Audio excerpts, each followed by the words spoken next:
friends, the BBC would never be allowed to broadcast any message from Jesus, because Jesus told us to love our neighbours.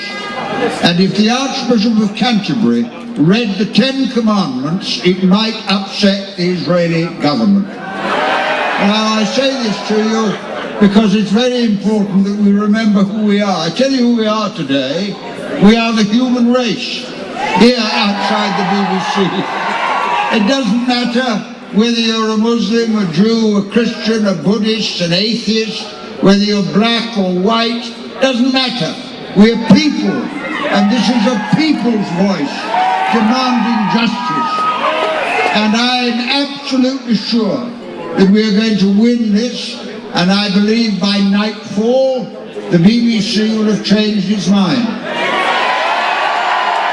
And I tell you one way in which they could change their mind.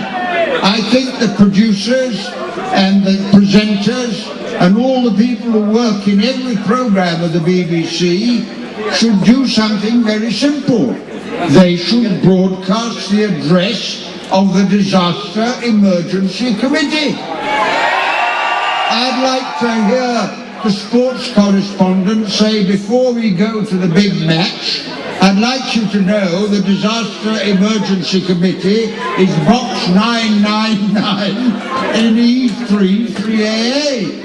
And you see, you can't sack a journalist for giving a telephone number to save lives.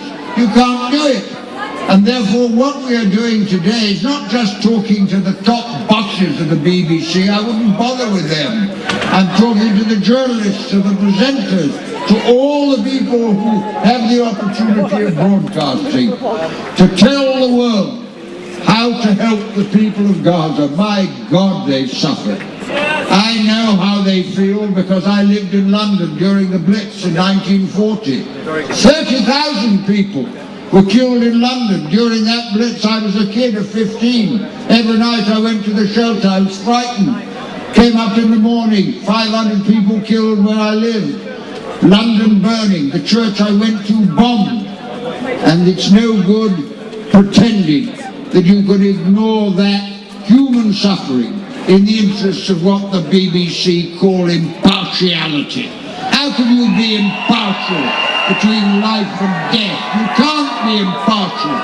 And therefore, what we're doing today is of great importance. I think this is a momentous day that will be recorded in the history of the Middle East and the history of this country, because people like us got together and said we will not allow others to die when we have an opportunity to save their lives. Free Palestine!